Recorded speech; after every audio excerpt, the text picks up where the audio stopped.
हमारे पास substitution reactions और elimination reaction. तो रिएक्शंस ऑफ अल्काइल हैलाइड्स को दो कैटेगरीज में डिवाइड किया गया है। एक जो है वो न्यूक्लियोफिलिक सब्स्टिट्यूशन रिएक्शन है और एक जो होता है वो एलिमिनेशन रिएक्शन है। ये जो ऑर्गेनो हैलाइड्स रिएक्शन है जो थर्ड टाइप है रिएक्शंस ऑफ अल्काइल हैलाइड्स की, तो ये जो है ना मतलब ये बीएस में होते हैं। इनका जो है वो सेकेंड ईयर की केमिस्ट्री में इतना ज़्यादा जो है वो मेंशन नहीं किया हुआ, तो सिर्फ मैं आपको जो बताऊंगी वो न्यूक्लियोफिलिक और एलिमिनेशन रिएक्शन के बारे में बताऊंगी। तो न्यूक्लियोफिलिक सब्स्टिट्यूशन रिएक्शन में जो होता है वो न्यूक्लियोफाइल होते हैं और लिविंग ग्रुप होता है। न्यूक्लियोफाइल जो होता है वो कोई भी बेस हो सकती है और लिविंग ग्रुप कोई भी हैलोजन ग्रुप हो सकता है। तो इसमें SN2 रिएक्शन होता है और SN1 रिएक्शन होता है। तो जो SN2 रिएक्शन होता है उसका वो जो होता है ना वो प्राइमरी में होता है। तो SN2 जो होता है वो SN2 जो होता है वो 2 स्टेप्स पर मुश्तमिल होता है और लेकिन ये क्या होता है ये प्राइमरी अल्काइल हैलाइड में होता है, यानी कि आप कह सकते हैं प्राइमरी में होता है। और ये जो होता है ये स्टेबल भी होता है। जो टर्शरी और जो हमारे पास SN2 होता है वो टर्शरी में होता है और SN1 होता है ना हमारे पास एक सिंगल स्टेप पर मुश्तमिल होता है। और एलिमिनेशन रिएक्शन में भी E1 है और E2 है जिसको डिस्कस किया गया। तो अल्काइल हैलाइड्स के जो रिएक्शंस हैं वो 2 टाइप्स पर मुश्तमिल होते हैं in the second year chemistry. Organic chemistry part 2 जो है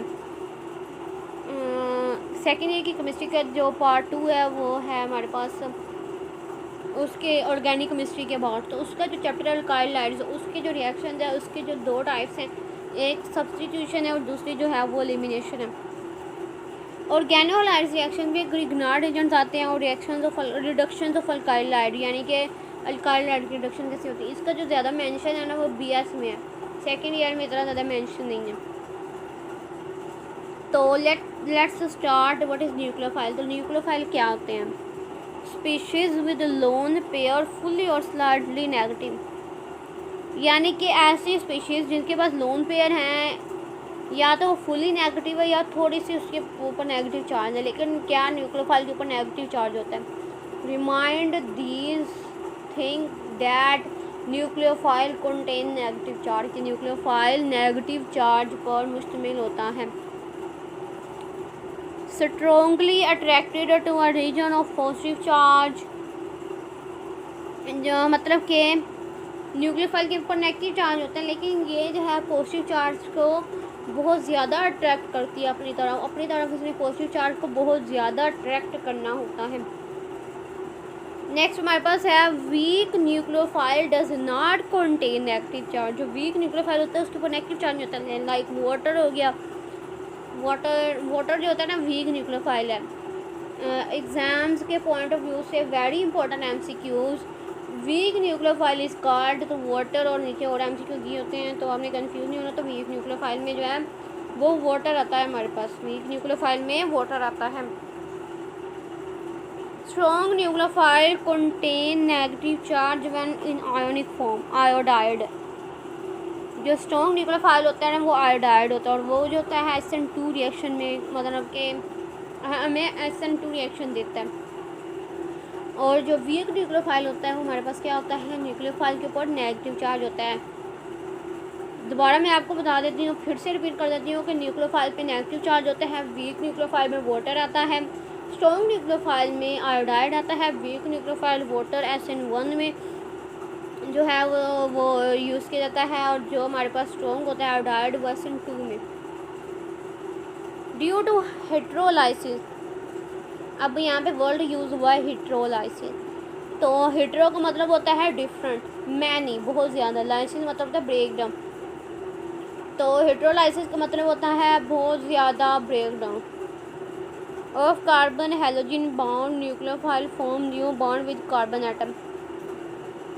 न्यूक्लियोफाइल की एग्जांपल में वाटर आता है, अमोनिया आता है। अब वाटर जो होता है वो वीक न्यूक्लियोफाइल होता है, लेकिन कुछ ऐसे न्यूक्लियोफाइल होते हैं जिनके ऊपर नेगेटिव चार्ज नहीं आता, तो वो उनमें वाटर होता है और अमोनिया आता है। अमोनिया पे के ऊपर भी नेगेटिव चार्ज नहीं होता, वाटर पे भी नहीं होता। Water is universal solvent. Ammonia, hydroxyl chloride, bromide, cyanide. तो these are the nucleophile in which water and ammonia have no charge. Water और अमोनिया पे चार्ज क्यों नहीं होता? इसकी जो है ना वो रीज़न ये है कि वाटर यूनिवर्सल सॉल्वेंट है, वाटर वीक जो है न्यूक्लियोफाइल होता है, अमोनिया भी हमारे पास वीक में ही आ जाता है एक किस्म की ना। तो न्यूक्लियोफाइल क्या होता है? न्यूक्लियोफाइल के ऊपर नेगेटिव चार्ज होता है। कुछ जो होते हैं लाइक वाटर और अमोनिया इनके ऊपर नहीं होता। जो हमारे पास वीक होता है न्यूक्लियोफाइल उसमें वाटर आ जाता है, जो हमारे पास स्ट्रॉन्ग न्यूक्लियोफाइल होता है उसमें आयोडाइड आ जाता है। तो साइनाइड, ब्रोमाइड, क्लोराइड और हाइड्रोक्साइड। नेक्स्ट उसने ना न्यूक्लियोफाइल की एग्जांपल दी हुई है। हाइड्रोक्साइड को उसने बताया हुआ है कि ऑक्सीजन के ऊपर 6 लोन पेयर हैं, कार्बन के ऊपर 2 हैं, नेगेटिव चार्ज है।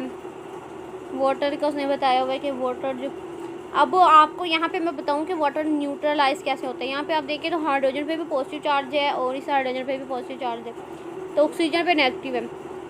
जब हाइड्रोजन और जब एच और ओ आपस में मिलता है तो उससे जब प्लस और नेगेटिव मिलता है तो उससे नेगेटिव आता है, और फिर जो नेगेटिव होता है वो उस पॉजिटिव के साथ मिलेगा तो वो उसके जो इफेक्ट है ना उसको कैंसिल आउट कर देता है, तो वो क्या हो जाता है? न्यूट्रल हो जाता है। क्या हो जाता है? न्यूट्रल हो जाता है।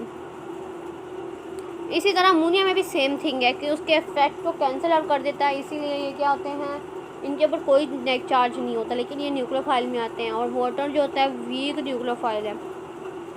वाटर क्या होता है? Water is weak nucleophile, water weak nucleophile में आते हैं।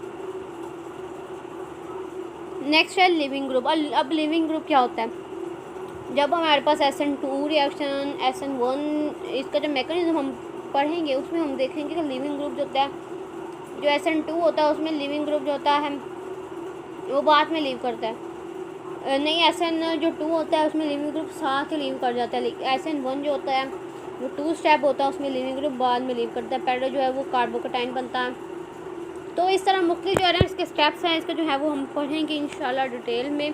तो लिविंग ग्रुप क्या होता है? Substituent that leave the substrate, मतलब कि सबस्टिट्यूएंट का मतलब है ऐसा substituent like chloride, bromide, iodide. Fluorine तो ज़्यादा रिएक्टिव होने की वजह से हम रिएक्शन में यूज़ नहीं करते। आयोडाइड को जो है वो कुछ चंद ही रिएक्शन जिनमें यूज़ कर लिया जाता है। फ्लोरीन और ब्रोमीन और क्लोरीन को हम मोस्टली यूज़ करते हैं। तो जो डेड लीव सबस्ट्रेट का मतलब होता है अल्काइल हैलाइड हमारे पास है। हम इसके रिएक्शन को डिस्कस करें तो अल्काइल हैलाइड है, तो जो मॉलिक्यूल है ना पूरे मॉलिक्यूल जो अल्काइल हैलाइड उसको उसने सबस्ट्रेट का, तो सबस्ट्रेट को वो लीव कर रहा है तो उसे हम लिविंग ग्रुप कहते हैं। ये क्या होता है? गुड सबस्टिट्यूएंट होता है, leave in stable condition, stable condition में हमेशा लिविंग ग्रुप लीव करता है। वीक मॉलिक्यूल होता है स्टेबल कंडीशन में है वो क्या करता है? लीव करता है। एग्जाम्पल इसमें फ्लोरीन, ब्रोमीन, क्लोरीन और आयोडीन है। फ्लोरीन जो होती है वो स्ट्रॉन्ग बेस होती है और क्लोरीन, ब्रोमीन, आयोडीन जो होती है वीक बेस होती है। वीक बेस को हम लिविंग ग्रुप के तौर पर यूज़ करते हैं। वीक बेस को आपने ये बात ज़रूर याद रखनी है कि जो वीक बेस है ना उसको हम लिविंग ग्रुप के तौर पर यूज़ करते हैं अल्काइल हैलाइड में। इसके अलावा आप हमारे जो है वो इंस्टाग्राम पेज को भी फॉलो कर सकते हैं, हमारे फेसबुक पेज को भी फॉलो कर सकते हैं आइडियल एकेडमी के। तो लिविंग ग्रुप जो होता है, एक अच्छा लिविंग ग्रुप जो होता है वो क्या होता है? वीक बेस होता है। A good leaving group is a weak base, एक गुड लिविंग ग्रुप जो होता है वो वीक बेस भी होता है। तो लिव इन स्टेबल कंडीशन, हमेशा स्टेबल कंडीशन में से लिव करना होता है। अब उसने ना हमें एक एग्जांपल सिर्फ दी हुई है, ये कोई भी मैकेनिज्म नहीं है ना SN1 का ना SN2 के, सिर्फ उसने न्यूक्लियोफाइल को और लिविंग ग्रुप को समझाने के लिए, अंडरस्टैंड करवाने के लिए हमें ये एग्जांपल दी है। तो यहाँ पे आप देखें तो CH3 और B आ रही है, यानी कि हमारे पास मिथाइल ब्रोमाइड है या अल्काइल हैलाइड भी हम इसे कहते हैं। यहाँ पे जो हाइड्रोक्साइड है ना ये हमारे पास न्यूक्लियोफाइल है। हमने ये पढ़ा कि न्यूक्लियोफाइल वो होता है जिसके ऊपर नेगेटिव चार्ज होता है। तो हाइड्रोक्साइड जो है इसने इस कार्बन के ऊपर अटैक करवाया, इसके साथ आके ये अटैच हो जाता है और यहाँ से ब्रोमीन जो होता है वो लीव कर जाता है। तो जो ब्रोमीन लीव कर रहा है, तो ब्रोमीन लीव करते उसके ऊपर नेगेटिव चार्ज आ जाता है, तो ये क्या होता है, लिविंग ग्रुप होता है। और ये क्या है, वीक बेस है। एक अच्छा लिविंग ग्रुप हमेशा वही होता है जो वीक बेस होता है। एक अच्छा लिविंग ग्रुप हमेशा वही होता है जो वीक बेस में होता है। तो यहाँ पे हमारे पास ये 3 के साथ ये आ जाता है, OH आ जाता है ये, तो ये क्या बन जाता है, ये हमारे पास मेथनॉल बन जाता है। तो न्यूक्लियोफाइल का और लिविंग ग्रुप का उसने जो है वो कंसेप्ट आपको अच्छे से क्लियर करवा दिया। उम्मीद है आपको अच्छे से क्लियर हो गया होगा कि लिविंग ग्रुप क्या होता है, न्यूक्लियोफाइल क्या होता है। नेक्स्ट है nucleophilic substitution by molecular reaction यानी SN2। नेक्स्ट SN2 और SN1 का जो मैकेनिज्म है, ये जो डिफरेंस है, ये एग्ज़ाम्स के पॉइंट ऑफ व्यू से वेरी इंपॉर्टेंट है। इसका जो है वो एग्ज़ाम्स में जो है वो क्वेश्चन आता होता है। तो single step mechanism on primary carbon, single step जो SN2 है ना, याद रखिए जो SN2 है वो सिंगल स्टेप में होता है, जो SN1 है ये 2 स्टेप में होता है। SN2 का मतलब होता है बाई मोलिक्यूलर। और इसका जो रेट ऑफ रिएक्शन होता है वो होता है, इसकी ट्रांजिशन स्टेट सिर्फ होती है, इसका कोई इंटरमीडिएट नहीं होता। रेट ऑफ रिएक्शन जो होता है वो अल्काइल हैलाइड और न्यूक्लियोफाइल के जो है ना वो क्या है, डायरेक्टली प्रोपोर्शनल होता है और इन्वेरिएंस ऑफ कॉन्फिगरेशन। अब देखिए हमारे पास ये हमारे पास क्या है, इथाइल हैलाइड है। इथाइल हैलाइड जब वो हाइड्रोक्साइड यानी कि न्यूक्लियोफाइल आता है, कार्बन पर अटैक करते है, इसके साथ जो आके अटैच हो जाता है, ब्रोमीन जो होता है वो लीव कर जाता है। उसी टाइम ब्रोमीन ने लीव करना है, बाद में नहीं लीव करना। उसी टाइम जब ब्रोमीन लीव करेगा यानी कि सिमल्टेनियसली, यानी कि एक साथ ही रिएक्शन हो रहा है, सिमल्टेनियसली हो रहा है। जब सिमल्टेनियसली हमारे पास न्यूक्लियोफाइल भी अटैक करे और लिविंग ग्रुप भी लीव करे, तो उसे हम कहते हैं SN1 reaction. In SN1 reaction nucleophile and leaving group leave simultaneously. The attack of nucleophile and leaving group leave simultaneously, मतलब कि एक ही साथ, जैसे ही न्यूक्लियोफाइल ने अटैक करने कार्बन के ऊपर, जो वैसे ही फ़ौरन ही हमारे पास साथ ही हमारे पास लिविंग ग्रुप ने भी लीव कर जाना है, तो इसे हम SN1 कहते हैं। यहाँ पे उसने दिखाया भी हुआ है। तो ये जो है ये दरमियान में से ट्रांजिशन स्टेट बनाई है और ये सिंगल स्टेप रिएक्शन होता है। याद रखिएगा SN2 reaction is a single step reaction, और इसमें ये प्राइमरी अल्कोहल है। ये देखेंगे हेलोजन ब्रोमीन, साथ में अल्फा कार्बन है, साथ में एक बीटा कार्बन। तो ये क्या होगी, ये हमारे पास primary alkyl halide, primary alkyl halide हमारे पास SN2 रिएक्शन देता है। SN2 reaction, primary alkyl halide gives SN2 reaction. Next है factor that affect SN2 reaction. SN2 stereochemistry, steric effect, nucleophile, solvent effect, leaving group. यानी कि ये जो factors हैं ये SN2 रिएक्शन पर मतलब कि असर कर सकते हैं, असरअंदाज होते हैं, अफेक्ट करते हैं। स्टीरिक इफेक्ट भी कर सकता है, न्यूक्लियोफाइल जो होता है वो भी कर सकते हैं, लिविंग ग्रुप भी कर सकते हैं, और सॉल्वेंट का इफेक्ट कर सकते हैं।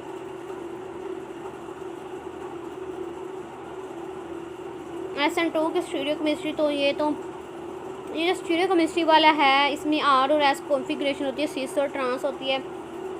तो ये वाला जो कॉन्सेप्ट है ना ये BS में है। मैं थोड़ा सा आपको बता देती हूँ कि इसमें ये होता है कि इसके जो है वो हम ज्योमेट्री को देखते हैं, रोटेशन को हम इसमें देखते हैं। अगर क्लॉकवाइज रोटेशन होगी तो वो R में होगा, अगर एंटी क्लॉकवाइज होगी तो S में होगा। तो इस तरह हम इसकी जो है स्टीरियोकेमिस्ट्री को देखते हैं। तो ये स्टीरियोकेमिस्ट्री भी SN2 की रिएक्शन पे फैक्टर पे असरअंदाज हो सकती है, अफेक्ट कर सकती है।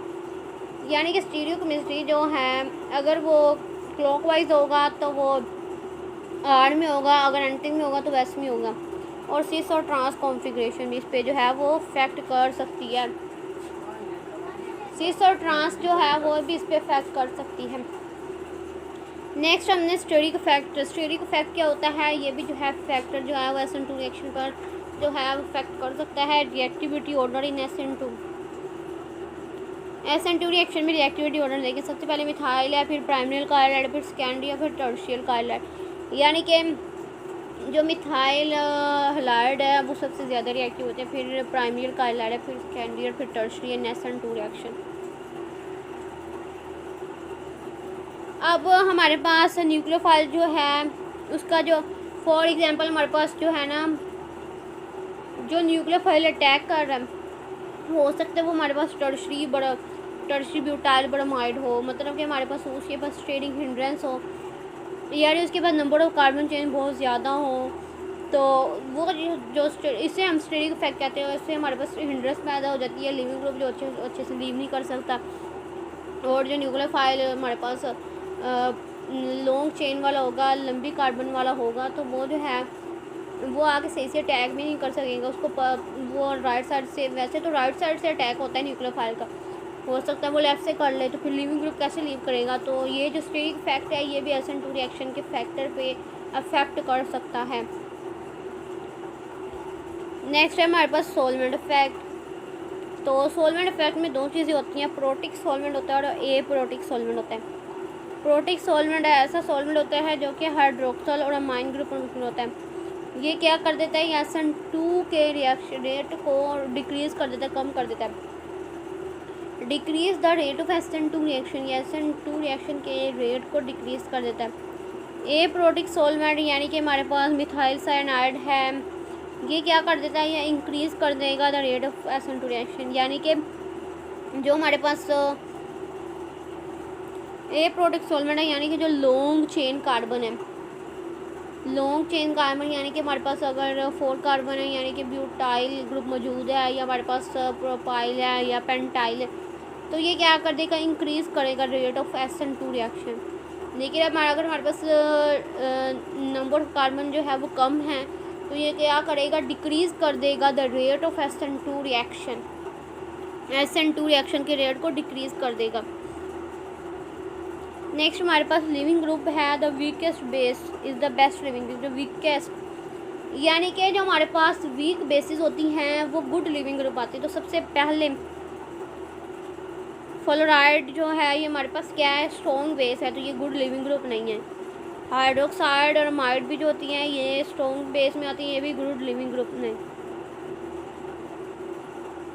ये गुड लिविंग ग्रुप नहीं है। ये हमारे पास क्या है, न्यूक्लियोफाइल हाइड्रोक्साइड। तो क्लोराइड, ब्रोमाइड और iodide is the best leaving group because it is very weak base, क्योंकि ये वीक बेस होती हैं इसलिए ये जो है गुड लिविंग ग्रुप है। नेक्स्ट है nucleophilic substitution unimolecular reaction, SN1 reaction होता है। यहाँ पे SN जो होता है वो स्टैंड फॉर न्यूक्लियोफिलिक सब्सटीट्यूशन, और 1 जो होता है वो रिप्रेजेंट कर रहा है कि rate determining step is unimolecular, कि जो हमारे पास स्टेप होगा, रेट डिटर्मिनिंग स्टेप जो होगा वो यूनिमोलिकुलर होगा। The reaction show a second order kinetics with the rate law. Reaction जो होता है वो सेकंड ऑर्डर काइनेटिक्स, ये जो काइनेटिक्स का चैप्टर होता है ना ये फिजिकल केमिस्ट्री में होता है, तो उसमें second order, first order, zero order, third order इसका जो है वो एक्सप्लेन किया हुआ है।